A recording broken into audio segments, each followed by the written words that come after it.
My name is Nicole, and this is a knitting podcast or a knitting vlog where I tell you about all of my adventures with fiber, with knitting, with natural dyeing, with herbalism. I am a New Yorker living in the south of Spain, in Andalusia, in Granada specifically. I have been in Andalusia now for 12 years in September, so a very long time. So I just want to share some of my creative processes. Hopefully, I'm not going to teach you any techniques, but maybe I can inspire you to investigate some techniques, and I hope that I can accompany you while you sit and knit, or while you wash the dishes, or while you spin or crochet or do some scrapbooking or whatever you're doing. So grab yourself a nice cup of tea or a beer or a margarita and join me. Today we're going to talk about a few things. First, we'll talk about my finished object, which is my Anam Cara shawl, which is a brioche shawl that I designed myself. We will talk about the Painted Bricks sweater by Stephen West, which I am knitting. We will talk about my Lightning Thigh goat pants, which is a design for the Knit 3 Words Challenge 2021. And we'll also talk about a plant. I typically like to talk about some plant that interests me at the end of the podcast. So if you're not interested, you could just turn it off before I get to that point. But stick around, it's normally quite short, and I just tell you a little thing about some plant that I love. And today we're going to talk about Zahareña, which I think in English you call it shepherd's tea, and it's really delicious. So we'll get into that. All right, see you soon. Okay, so first we're going to talk about the Painted Bricks sweater by Stephen West, which is living in this beautiful little bag, which my sister-in-law gave me, free as the sea, which I thought about it today. It encapsulates very much the way I like to knit. I have a problem with patterns, following other people's patterns.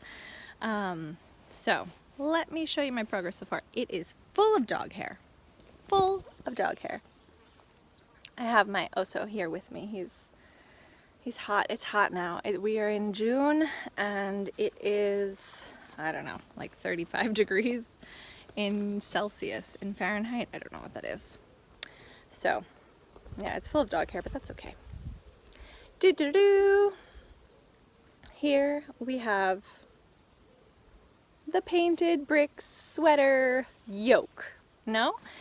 And it's really interesting. The construction is you start, look at those dog hairs. This is going to be difficult with the black. This is for my partner. He specifically asked for the exact same version as Stephen West. I did not knit it in Stephen's yarn. I'm using a yarn which I got from the Lana Books, which is a website, an online store, and actually a physical store here in Spain.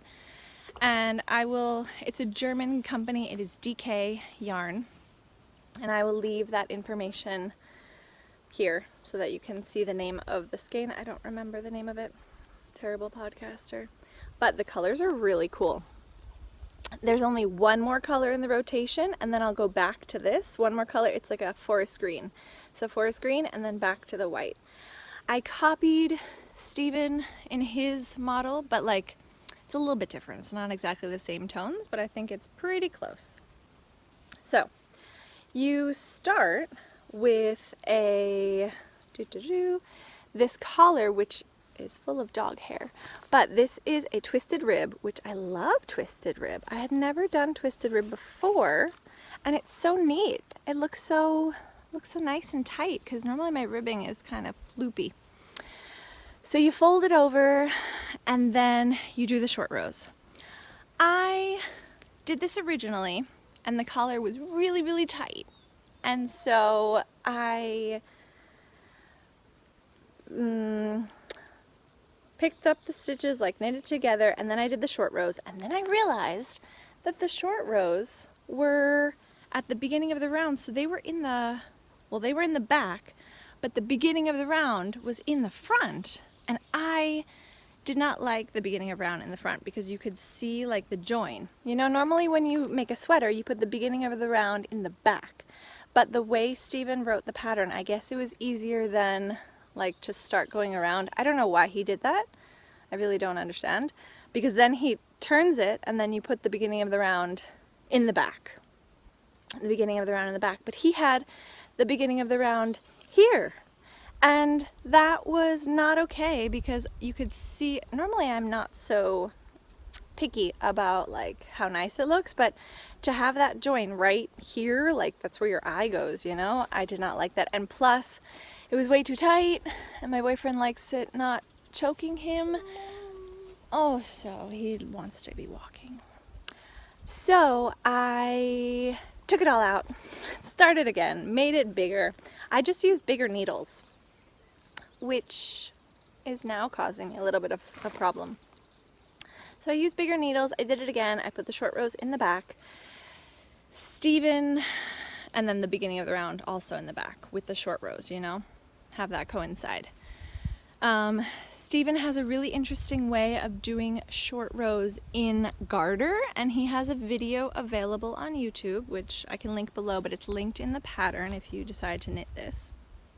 And then this is made with slipped stitches. At first I thought like mosaic knitting, you know? At first I thought it would be color work, and then I realized that no, it's slip stitches. So that's really cool. I had never done that before, so I love this technique. Now, the problem is, here, I can even put it on because I put it on some longer needles, and look at this adorable little gummy bear stitch marker, and then my stoppers here. Yeah, I put it on longer needles so that I could try it on, because now I keep trying it on every 5 minutes, every row, because my boyfriend's about the same size as me. He's okay. And so look at this. I stopped doing the increases on the orange line, and I was supposed to continue increasing, but I think it's okay, right? Like if I pick up under the arms, now I'm thinking, look, if I pick up here and pick up here, but now I'm like, maybe it will be a little bit too short, too narrow. I don't know. Working on that. Hold on. Okay, so also decided he wanted to go explore, but we can explore together later. He can't explore by himself because you never know. He broke his leg up in these mountains, and so now he stays with me because there's lots of places where you can fall. He stays with me, and then we'll walk together. Anyway, and also there's a helicopter because in the Alhambra today, I'm like in the mountains behind the Alhambra in Granada, and the King and Queen are here. So I'm like really close to the King and Queen of Spain right now. Anywho, so I'm gonna separate for the sleeves. But now that I'm like thinking about it, I think that maybe it is gonna be too, but it's so stretchy, you know? So the thing is that because I went up like half a needle size to make this bigger and have the numbers okay, because I like to follow the numbers, but it's not. I always second guess myself and stress out. And then I knit really slow because I'm like, I don't know if it's gonna be okay, and I keep like checking it, but I think it's okay. Like if I separate for the sleeves, and I thought I would just, now that I think that I need to add a little bit more, I think I'll just add a little bit more rather than picking up, casting on 10 stitches under the arm. Maybe I'll cast on, I don't know, 16. Is that a thing? Can I do that? Because I need to keep the pattern also. But what happened is the gauge of the pattern is 22 stitches per 10 centimeters. But I have 20 stitches. And there are, that means, I did the math, and that means that there are like 30 extra stitches in mine or something. I don't know. I get confused with the gauge, and that's why I never do it. I'm very much a visual knitter. Like I like to just make things up as I go, which is why I love my Anam Cara shawl, and which is why I love shawls. And if I'm making a garment. Like, I just like to make it up because when I follow the patterns and the numbers, I always make mistakes, but I think it's okay. And it's super cool, right? I think it's gonna be really cool. And again, it's a DK weight yarn. I like it. Now, if you look at the back, I actually have a friend who is knitting the shawl version of this, which I don't really understand because the back looks like this. She showed me a picture, which I guess it's okay, but this is so much cooler. That's why brioche is so cool, because it is reversible. Anyway, so that is the painted brick sweater, and that's it.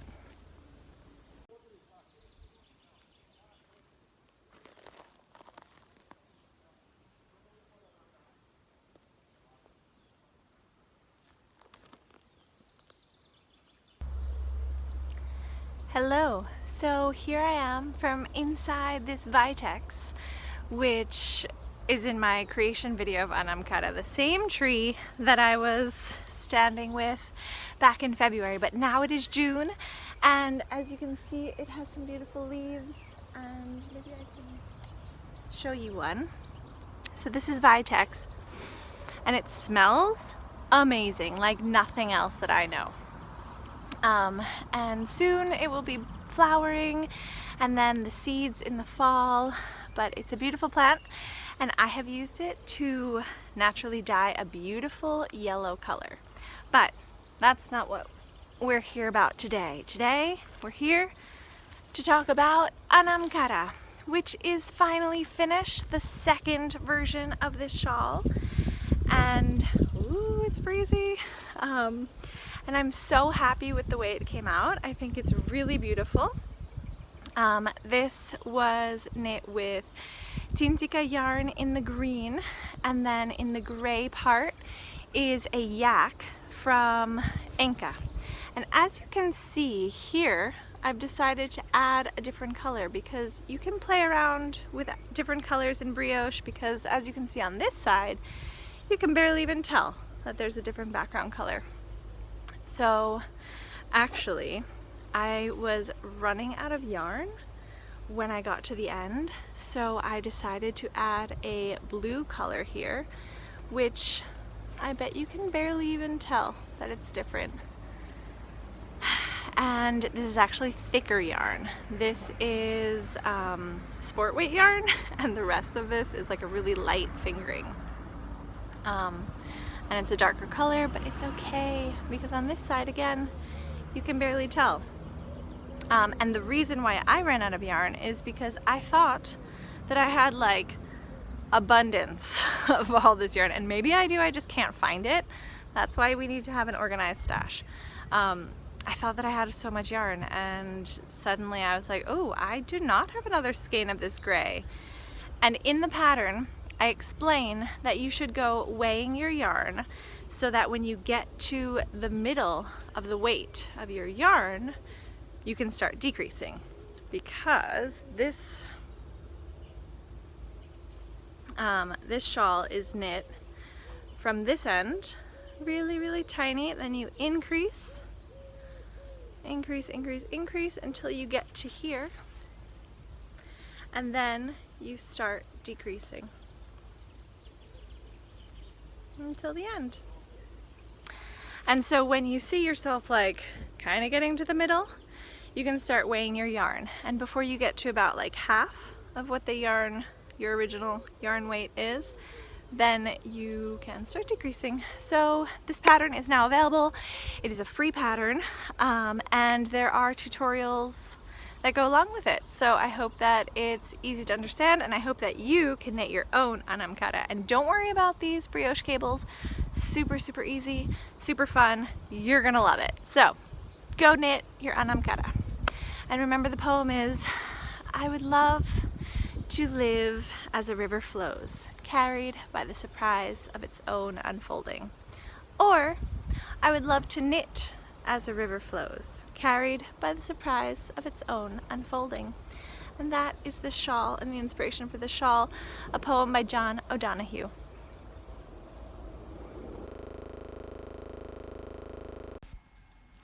And here we have all the beautiful tester versions. This is the Anam Cara in Costa Rica, knit by Florencia.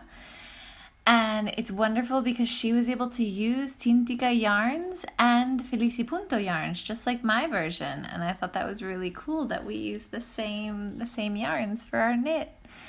And I love how it's reversible and it looks beautiful on both sides. And I think she did a great job. And here, now we have Erica, who's in Australia, and she also did a beautiful version. And you can see that in her version, she did less increases, like once she was getting towards the middle. So that middle part is like kind of straight rather than curved like this one. This is Marta in Madrid. And her version is also beautiful. I love these colors, and both sides look so pretty. I think it's such a nice version. And I love the I-cord border, especially when you have like the two different colors and you can see how it goes like striping in the border. It's such a pretty design, and it's so nice to see all these different versions around the world. And you can see, oh, I wanted to mention the blocking. So before you block, you might get these bulges, but then when you block, it magically disappears. So don't worry about that. And here we have Belen, who's in Mexico, and she did this bright orangey red color, which I think is just fabulous. And it looks really, really pretty. I think she did DK, so you can do a totally different weight. And here you could see on one side she almost has different colors, so like stripes, and I think that looks really pretty in brioche. And then on the other side it's not really that noticeable. So thank you, everyone. Okay, and while I'm here, because Oso just got real comfortable, I wanted to show you two beautiful yarns that surprised me in the mail the other day. Happy mail, awesome happy mail, from my sister-in-law, who is now a serious knitter and watches all the podcasts and knows about all the awesome yarn dyers and everything. And what did she send me? But two amazing Irish yarn dyers who I have never had the pleasure of knitting with, and I'm so excited. She asked me, she's like, Nicole, if you were just gonna like get some new yarn, what colors would you like? I was like, I think she was a little bit more subtle. She was like what would be like some colors you'd like to knit with in the future or something like that. And I was like, I want like bright colors, because I always knit with natural dyes and I think it's fun to like have some bright crazy colors, which can be achieved with natural dyes, just like this Vitex. It makes a beautiful bright green, but you know, like speckles and like acid dyes. And so she sent me some Life in the Long Grass, which is beautiful. This is 140 yards, 160 yards, 134, take that back, 460 yards, 100 grams, or 435 meters. So it's a fine sock. It's ethically sourced yarn, recycled paper, colors inspired by nature, hand dyed in our studio in the Irish countryside. Yes, Life in the Long Grass. French lavender, and I can smell the lavender from here. Isn't that beautiful?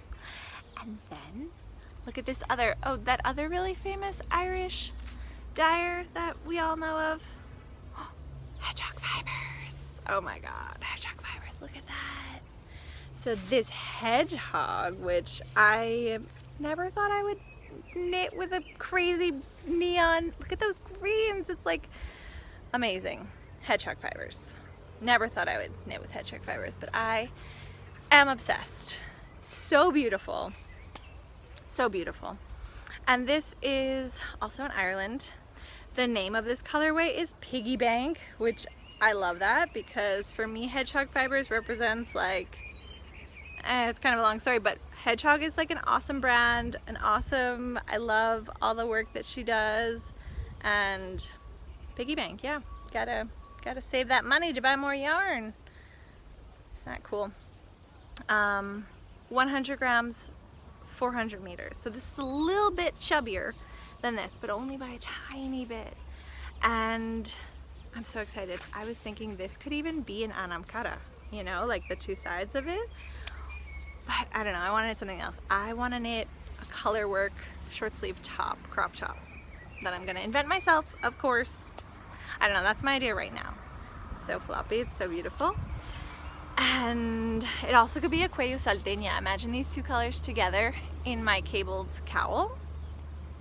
So many options, but I wanted to show you all before I wound it up because it's so beautiful in this skein. These two ice cream cones, and that's it. Okay, we're gonna head out, keep walking. Ciao, ciao.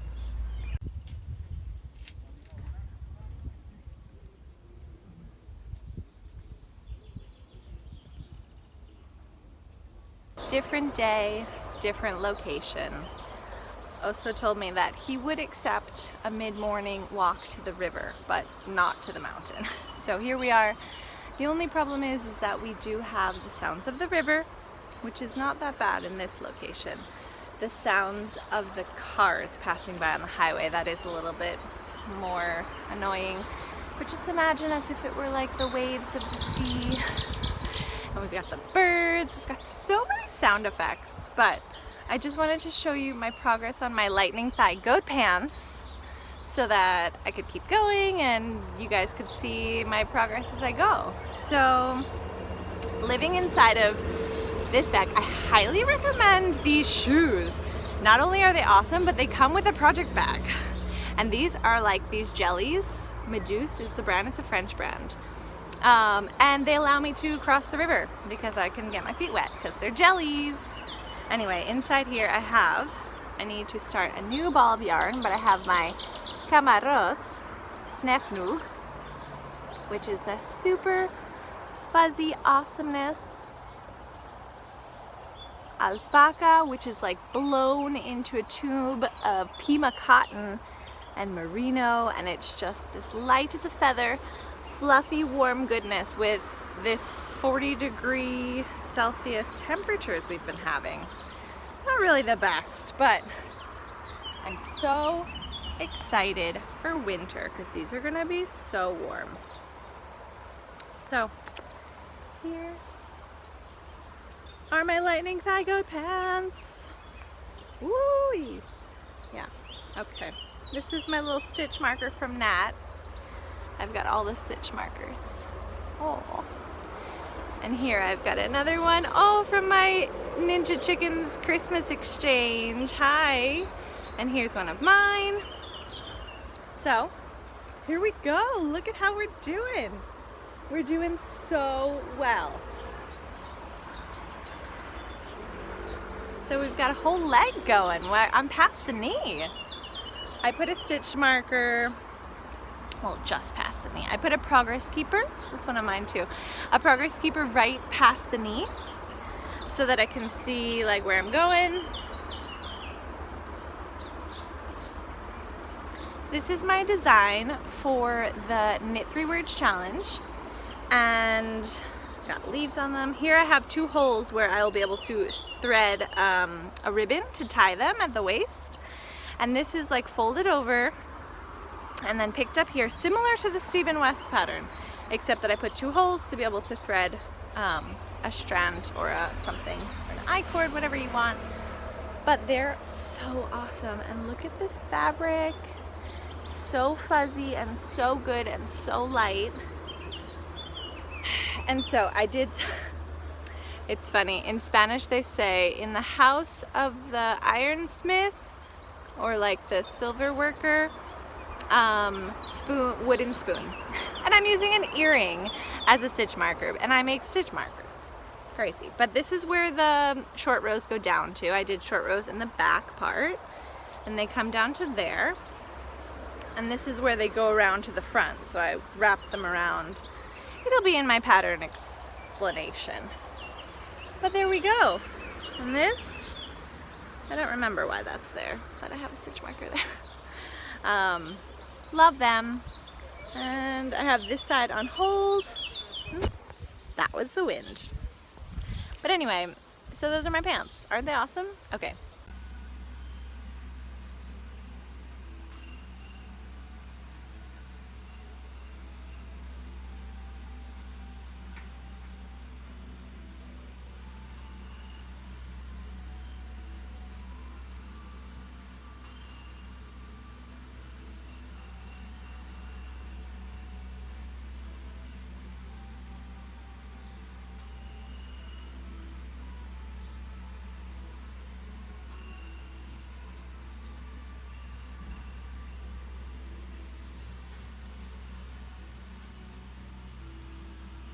What a shame that it's so noisy here, because Oso is like really chill and it's a nice place to record because it's really cool and we have our feet wet. Well, Oso is all wet, but just me, my feet. And I just wanted to show you because clearly I needed to cast on a new project. I haven't cast on yet, but I have wound my balls. Aren't they amazing? Look at this hedgehog fiber Piggy Bank. Oh my God, look at that like neon green. I think every stitch is gonna be a different color. Oh, the wind. And here is my French lavender ninja. Maria of Ninja Chickens must love this color. Look at it, it has like flecks, sorry. Has like flecks of like yellow and blue and brown in there and orange. I'm really excited to see how this knits up. And I don't know if I mentioned in the other part of the video that I found the missing yarn from my Anam Cara, which is this from Enka Yarns. It's a yak silk blend, but it also is fingering weight. So I'm thinking I can add this to here, because if not, I don't know what I'll do with this, in my colorwork creation that I'm going to make. So I'm really excited. Gonna cast that on. And then also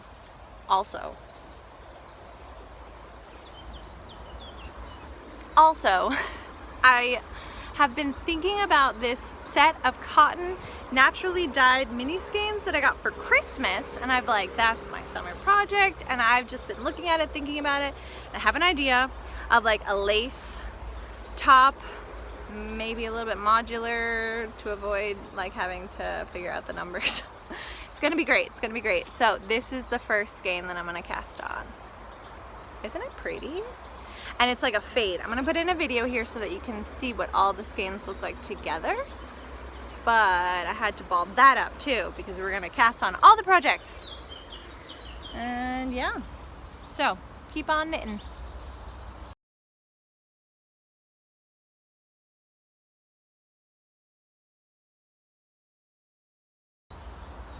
Okay, thank you everyone for being here with me and dealing with the wind and the cars and the Oso and all of the stuff. But I'm just so happy that I can come here and share about knitting, and people actually are watching and hopefully learning something. I don't know if I'm teaching anything, but I wanted to say that in July I'm going to be doing Christmas in July. So it's going to be a knit along where you can knit something that can be like gift worthy for the holiday season in December. So Christmas in July. And I want to kick that off at the beginning of the month to do a Zoom. This is just ridiculous. These people are gonna be like, what? This girl's crazy. Well, this is a mess. But anyway, I wanted to quickly mention that in July, I am hosting the Christmas in July knit along. So you can knit anything that is going to be gift worthy for the holiday season for yourself. Like I was even thinking you could just start like a really Christmas sweater for July for yourself, because we are knit worthy, that's for sure. And I want to kick it off with a Zoom night knit along. So I'll put that information on Instagram. So if you don't already follow me on Instagram at ThymeWeaver, you can find me there. That's where I post a lot of my like newest stitch marker sets if you're interested in any of those. I've also been making some 925 silver hoops with agate stones. And I have lots of different stone choices, like different colors, but they're all agate, and they're beautiful and they're really fun, and I love them for summer. So highly recommend those. If you want a pair, let me know, send me a message. I also wanted to say, I don't know, the phone has fallen so many times, I don't know how many things I've said, how many things I haven't said, but anyway, I'm gonna leave you here. Go knit in peace without all my shenanigans, and thank you again. See you for Christmas in July. I'll probably be back with another video, who knows, but see you soon. Thank you, bye bye. Oh, and I wanted to show you what I've just cast on in cotton. So the other day I was just like, I'm just gonna cast on, and I'm using 5mm needles because I thought I'm gonna use big chunky needles. I don't know, I wanted it to go fast, and I wanted it to be like a drapey, summery top vest, top. I think it's going to be a top. We're improvising here. So I just cast on a bunch of stitches. Basically, I didn't want to have a long tail, so I just kept casting on stitches until it was okay.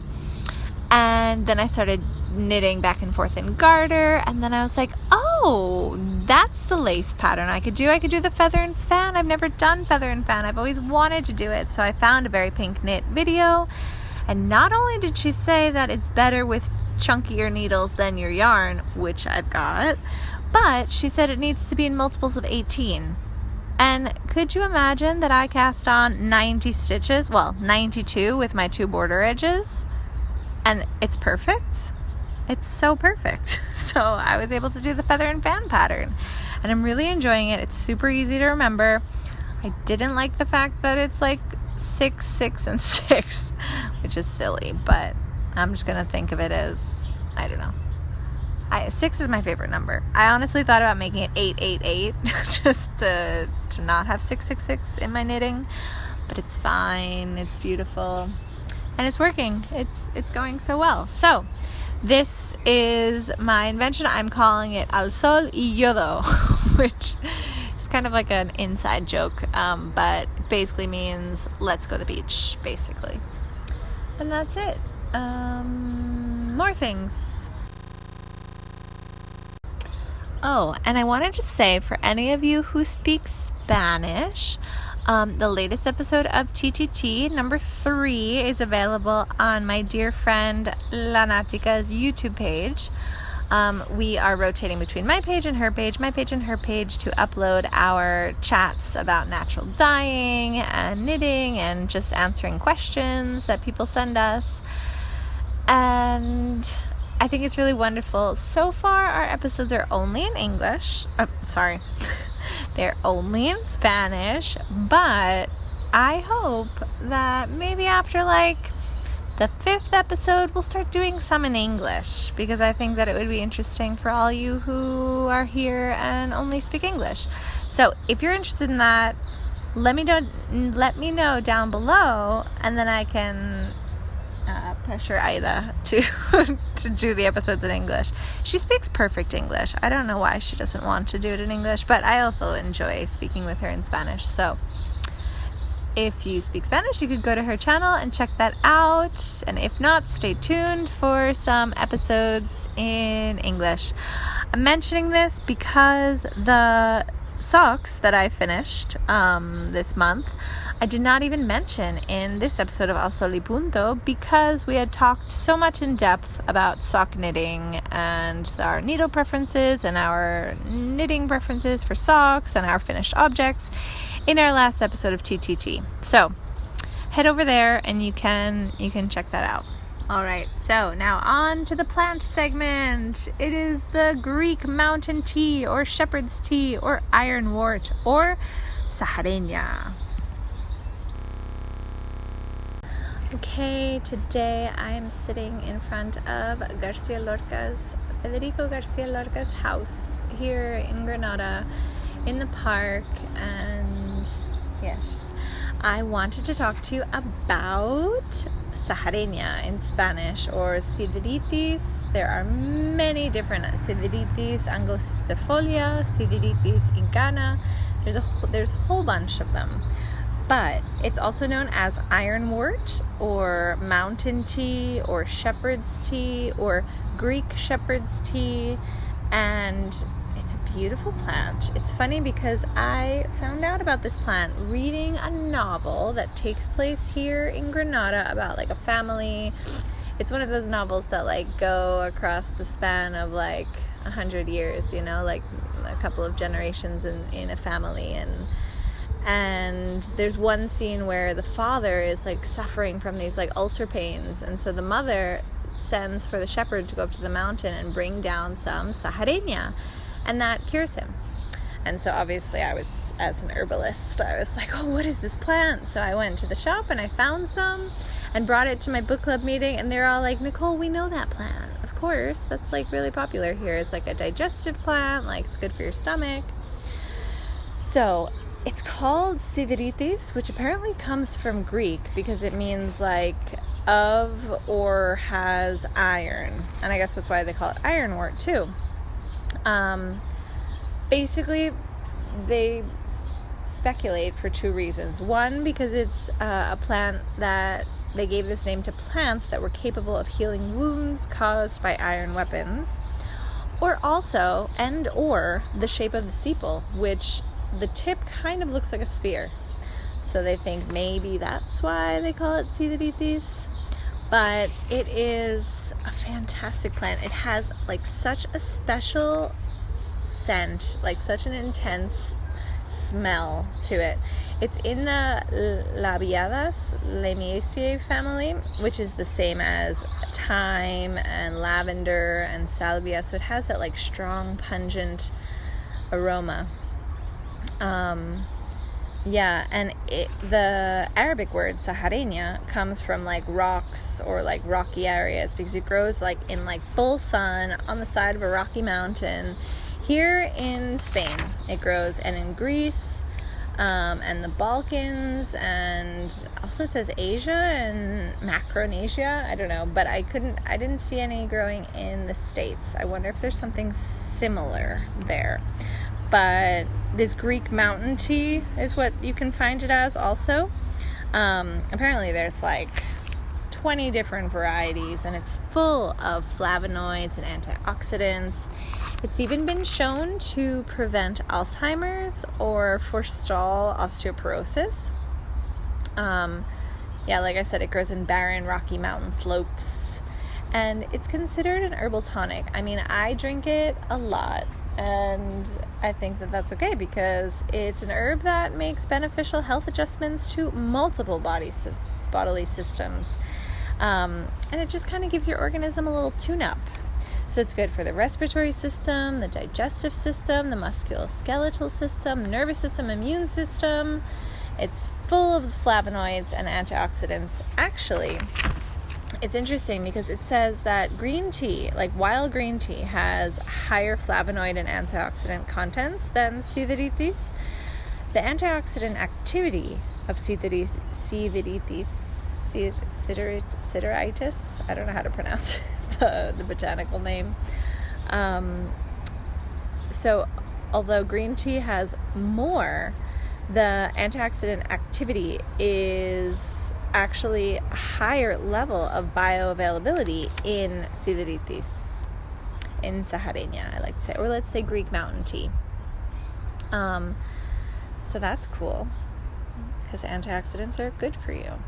It's also a vasodilator, which helps lowering blood pressure if it's too high. You know, these are plants, they're not drugs. It's not going to drop your blood pressure if you already have low blood pressure. So it has been shown to ease stress on the heart. It also has lots of antimicrobial functioning. They've seen it work against staph infections, candida, E. coli. So, yes. Also, it has a wide assortment of phenols and terpenoids, antihistamine and anti-inflammatory properties. So it is helpful with allergies and inflammatory response. So if you're suffering from autoimmune disease or chronic inflammation, it's also a diaphoretic, so it is sweat-inducing. Right now I'm drinking hot Zahareña tea. I'm going to have a sip. Yes, hot Greek mountain tea on like a 90-degree day. But sometimes they say it's good to, I don't know, I don't feel hotter drinking it. Anyway, so sweat-inducing properties, and it's good for your bodily fluid metabolism. It's funny because I read this book, I've been drinking this tea, and I've known about this plant for many years, but I've never actually found it in the wild, and I've been looking for it. I've been trying to find it in the wild, and I just can't find it. So I don't know, maybe I thought that after doing this research and looking at a lot of pictures, maybe I'll be able to find it now. That's my goal. It's funny because the other day I was talking with my friend from my book club and telling her about how I went to the river and the mountainside where the book that I was talking about was written. And she said, "Do you know tomorrow they're doing a walk through the mountains with the author?" And I was like, seriously? Unfortunately, and apparently it was already sold out, so I couldn't go. But I was dying to go to ask the author, like, please help me identify Zahareña or Greek mountain tea or shepherd's tea, because now it's flowering. This is the time, like late May to early July is when it's flowering. So, yes, what else can I say about this beautiful plant? I have so many things written. I have pages and pages of notes about this wonderful Mediterranean plant. Yeah, it's good for so many things. Oh, and it's also good for healing wounds. I mean, I guess I explained that before with the ironwort. So here in an herbal shop that actually closed down, it was like a mom and pop shop that was my favorite. But they sold like bars of soap in two kinds. One was rue, which is to get rid of bad energy, and the other was Zahareña, or I can say, I keep wanting to call it Zahareña because that's what I know it as. I'm sorry. Yes, shepherd's tea. So soap made out of shepherd's tea. I expected it to smell like shepherd's tea, but it did not smell like anything. It just smelled like soap.